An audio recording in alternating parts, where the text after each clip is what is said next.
अगर आप पाकिस्तान में हैं और आपका मलेशिया का कॉलिंग वीज़ा अप्रूव नहीं हो रहा तो फिर आपके पास क्या ऑप्शन बचती है। देखिए, आज आपके साथ मैं 5 ऐसी जॉब शेयर करूंगा कि अगर आप इनमें से कोई भी जॉब करते हैं या इनमें से कोई भी काम आप जानते हैं या इनमें से कोई भी काम आपकी स्किल्ड में है, आप किसी के साथ काम कर रहे हैं या ख़ुद काम कर रहे हैं, तो ये वाली जो 5 जॉब्स हैं ये आपकी ज़िंदगी को बदल सकती हैं। और थाईलैंड की हम बात कर रहे हैं, थाईलैंड आप जा सकते हैं। इस टाइम के ऊपर मलेशिया का कॉलिंग वीज़ा 2022 का तो कोटा अप्रूव हो रहा है, 23 का कोटे का कोई पता आता नहीं है, अप्रूवल्स रुके हुए हैं।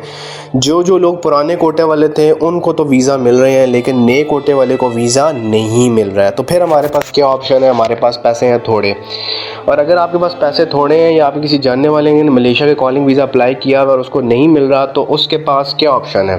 देखिए, मैं आपके साथ मलेशिया के अलावा 5 ऐसी जॉब शेयर करूँगा जो आप थाईलैंड में कर सकते हैं और महीने का आप 10,000 बात से लेकर आप 15,000 बात के दरमियान कमा सकते हैं, जो कि तकरीबन आपकी मलेशिया जितनी सैलरी ही बन जाती है। आपको कोई भी मलेशिया में 1500-2000 रिंगिट की सैलरी अगर देता है, तो अगर आप 10 से 15,000 बात कमाते हैं तो आपकी उतने ही पैसे बन जाते हैं। अब मैं थाईलैंड के बारे में ज़्यादा क्यों प्रेफर करता हूँ? थाईलैंड को प्रेफर करने की बहुत सारी रीज़न्स हैं। एक तो थाईलैंड बिल्कुल मलेशिया के साथ है, आप मलेशिया आसानी के साथ आप जा सकते हैं। कल आपको अच्छी अपॉर्चुनिटी मिलती है, आपको वीज़ा मिलता है, कोई जान पहचान वाला आदमी आपका जो है वो आपको बुलाना चाहता है तो आसानी के साथ बुला सकता है आपको मलेशिया में। तो थाईलैंड से मलेशिया जाना बाय रोड बहुत आसान है, आप घूम फिर के काम वगैरह देख दूख के भी आप थाईलैंड वापस आ सकते हैं। ये तो एक आपको फ़ायदा है।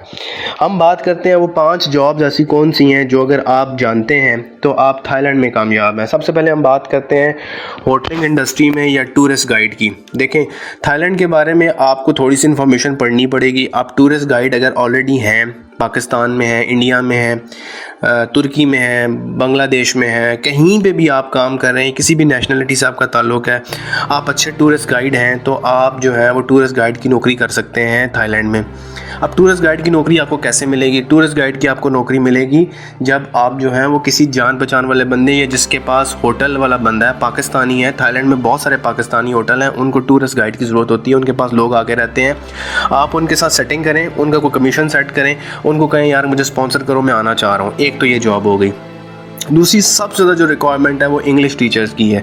अगर आप इंग्लिश लिखना पढ़ना जानते हैं और आपकी डिग्री इंग्लिश में है और मेरे वीडियो अगर आप देख रहे हैं या कोई जान पहचान वाला आपके दोस्त भाई बहन इंग्लिश को जानता है, इंग्लिश के सब्जेक्ट को उसने पढ़ा हुआ है और इंग्लिश में अच्छी इसकी कमांड है, तो थाईलैंड लोगों को इंग्लिश की ट्रांसलेटर की भी ज़रूरत पड़ती है, क्योंकि थाईलैंड के लोगों को खुद इतनी अच्छी इंग्लिश आती नहीं होती। मलेशियंस को इंडोनेशियंस को कुछ अच्छी ज़्यादा इंग्लिश आती नहीं होती। फ़ॉरेन टूरिस्ट आते हैं तो वो उनको जो है टूरिस्ट गाइड वो चाहिए होता है जिसको इंग्लिश आती हो। तो इंग्लिश का बंदा जो है वो कामयाब भी है ज़्यादा और थाईलैंड में उसके पास अपॉर्चुनिटी भी बनती है।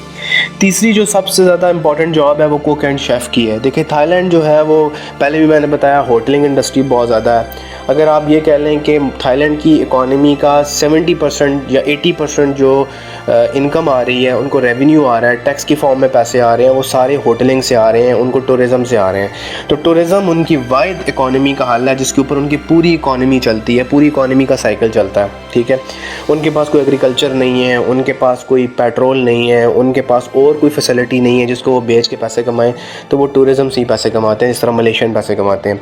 अब आपने क्या करना है, आपको अगर कुक अच्छे हैं, पाकिस्तानी खाना बनाना जानते हैं, इंडियन खाना बनाना जानते हैं, आपको अगर कुजीन्स अच्छे बनाने आते हैं, पाकिस्तानी, इंडियंस, बंगाली, इंग्लिश, तो आप किसी कुक की जॉब भी कर सकते हैं। ओवर टाइम लगा के आप 15-20 हज़ार बात पैसे कमा लेंगे। इसके अलावा चौथी जो सबसे ज़्यादा ज़रूरी जॉब है ड्राइवर की है। अगर आपके पास पाकिस्तानी ड्राइविंग लाइसेंस है, मलेशियन ड्राइविंग लाइसेंस है, और आपके पास यूई के बहुत सारे लोग ऐसे हैं जो यूई से आगे पीछे मूव होना चाहते हैं, ज़्यादा पैसे कमाना चाहते हैं, तो वो ड्राइवर की जॉब जो है वो कर सकते हैं थाईलैंड में भी। तो थाईलैंड की जॉब आपकी, ड्राइवर की भी जॉब आपकी चल सकती है। जो लास्ट जॉब है, जो बहुत ज़रूरी जॉब है, अगर आप फ्रीलांसर हैं, आप पाकिस्तान में अच्छे पैसे कमा रहे हैं, आपको एक अच्छा एनवायरनमेंट चाहिए, आपने कोई प्रोडक्ट सेल कर रहे हैं, चाइना से प्रोडक्ट ला के कोई चीज़ बेच रहे हैं, आप जाके थाईलैंड में बैठ के भी पैसे कमा सकते हैं एज अ फ्रीलांसर। तो ये 5 जॉब्स थी।